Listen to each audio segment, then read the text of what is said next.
فجر کی سنتوں کے بارے میں آتا ہے کہ بہت ہلکی قرات کرتے تھے. یہاں تک کہ حضرت عائشہ فرماتی ہے مجھے شبہ گزرتا کہ شاید آپ نے سورۃ فاتحہ بھی نہیں پڑھی. یعنی مختصر ترین. اس سے پہلے تہجد کی نماز طویل ترین ہوتی تھی. پھر آپ فجر کی سنتوں کی پہلی رکعت میں قل یا ایھا الکافرون اور دوسرے میں قل ھو اللہ پڑھتے تھے, اور قرات بھی تیز ہوتی تھی. حضرت جابر بن سمرہ بیان کرتے ہیں کہ رسول اللہ صلی اللہ علیہ وسلم نماز فجر میں سورۃ قاف والقرآن المجید اور اس کی مانند کوئی اور سورت پڑھتے تھے. یعنی زیادہ یہ پڑھتے تھے یا اتنے ہی سائز کی کچھ اور. رسول اللہ صلی اللہ علیہ وسلم نے ہمیں مکہ فتح ہونے کے بعد فجر کی نماز پڑھائی. صحابہ کہتے ہیں پس سورۃ مؤمنون یعنی قد افلح المؤمنون شروع کی, یہاں تک کہ موسیٰ اور ہارون علیہ السلام یا عیسیٰ علیہ السلام کا ذکر آیا تو نبی صلی اللہ علیہ وسلم کو کھانسی آ گئی اور آپ رکوع میں چلے گئے.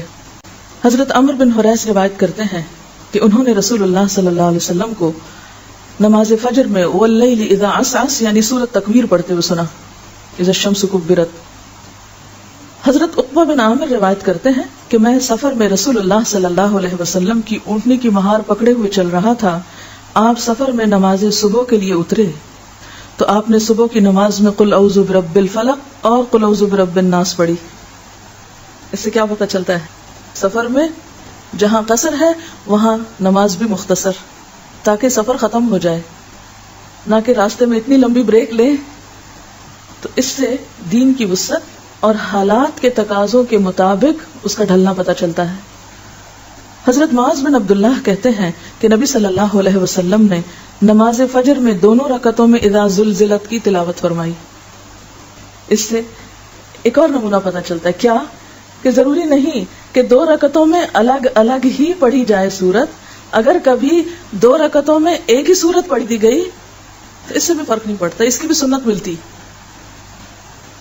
تو گویا ہمارے دین میں ریجیڈیٹی نہیں ہے, بلیک اینڈ وائٹ حکم نہیں ہے, حالات اور ضروریات کے مطابق مختلف سنتیں سکھائی گئی ہیں.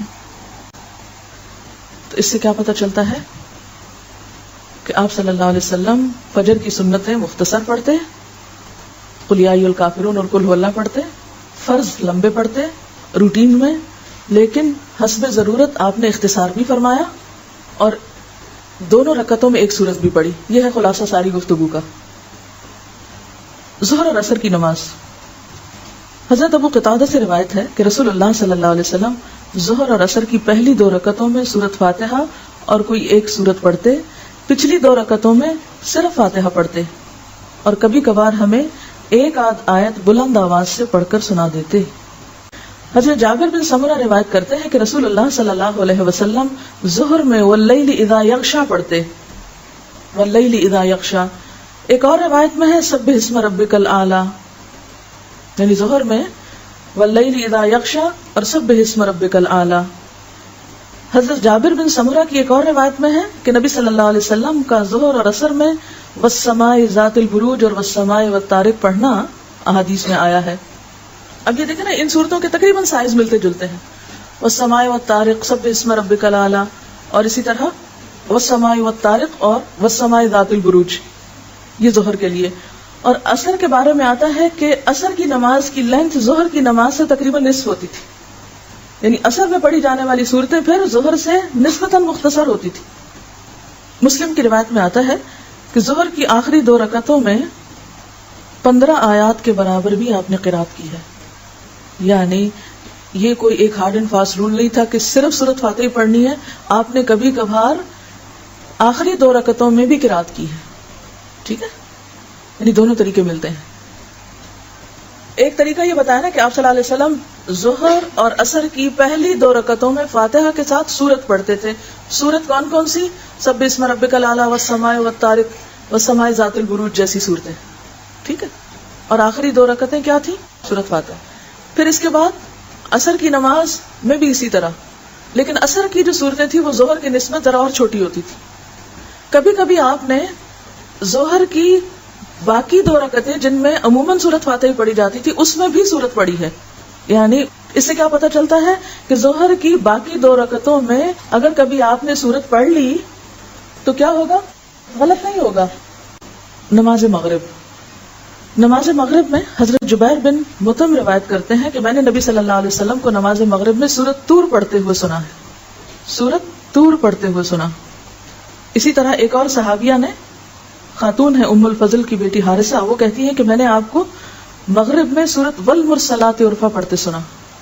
طور اور مرسلات ملتی جلتی ہیں سائز میں، لیکن آپ نے ہمیشہ مغرب کی نماز مختصر نہیں پڑھی، طویل بھی پڑھی ہے، حتیٰ کہ ایک روایت میں آتا ہے کہ آپ نے مغرب کی نماز سورۃ آراف کے ساتھ پڑھی اور اس سورت کو 2 رکعتوں میں پڑھ ڈالا، یعنی پورا کر دیا 2 رکعتوں میں۔ لیکن یہ روز کا معمول نہیں تھا کہ مغرب میں آپ سورۃ آراف جتنی سورت پڑھیں۔ ایسا کیوں کیا؟ یعنی ضروری نہیں کہ مغرب ہمیشہ مختصر ہی ہوگی، مغرب طویل بھی پڑھی جا سکتی ہے۔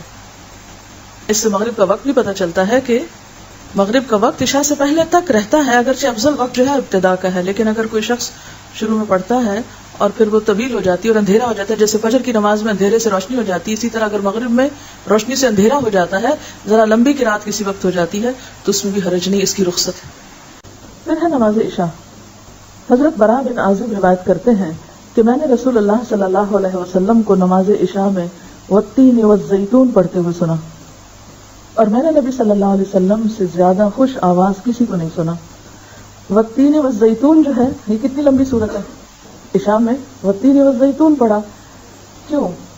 اس لیے کہ سارے دن کے لوگ کام کر کے تھکے ہوئے ہیں، اور آپ دیکھیں کہ آپ کی زندگی میں کوئی ایک روٹین کی زندگی نہیں تھی، ایک غزوے کے بعد دوسرا غزوہ، ایک مشکل کے بعد دوسری مشکل، اس میں پھر غیر معمولی حالات اکثر پیش آ جایا کرتے تھے۔ بلکہ اس کے برعکس حضرت معاذ نے جب لمبی صورتیں پڑھائی تھی تو آپ سخت ناراض ہوئے تھے، حالانکہ حضرت معاذ وہی حضرت معاذ ہیں جن کا ہاتھ پکڑ کے حضور صلی اللہ علیہ وسلم نے فرمایا تھا واللہ یا معاذ انی احبک فی اللہ، قسم کھا کے فرمایا تھا کہ اے معاذ میں تم سے اللہ کی خاطر محبت کرتا ہوں، اور دوسرے وقت میں اتنا سخت ڈانٹا تھا کہ شاید ہی اتنا زیادہ کسی کے ساتھ آپ ناراض ہوئے ہو، لوگوں کو فتنے میں ڈال رہے ہو تم۔ تو یہ بھی آپ کی حکمت ہے کہ ایک وقت میں محبت کا اظہار اور بعض غلطیوں پر سختی سے گرفت، کیوں؟ اس لیے کہ اس میں لوگوں کی تکلیف تھی۔ حضرت معاذ بن جبل نے عشاء میں سورۃ بقرہ پڑھی، مقتدیوں میں سے ایک کھیتی باڑی کا کام کرنے والے نے سلام پھیر دیا، پھر اس نے رسول اللہ صلی اللہ علیہ وسلم کی خدمت میں حاضر ہو کر عرض کیا، اے اللہ کے رسول صلی اللہ علیہ وسلم، ہم لوگ اونٹوں والے ہیں، دن بھر مشقت کرتے ہیں۔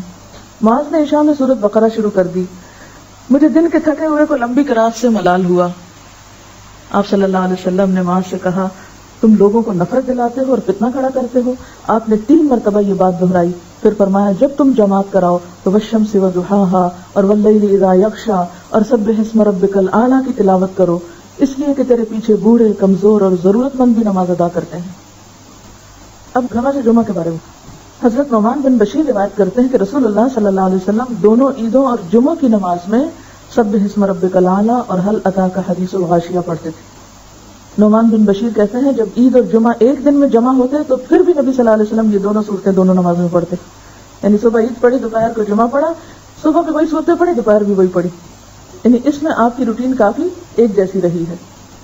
حضرت عبید اللہ بن رافع سے روایت ہے کہ مروان نے حضرت ابو ہریرہ کو مدینہ کا گورنر مقرر کیا اور خود مکہ چلے گئے۔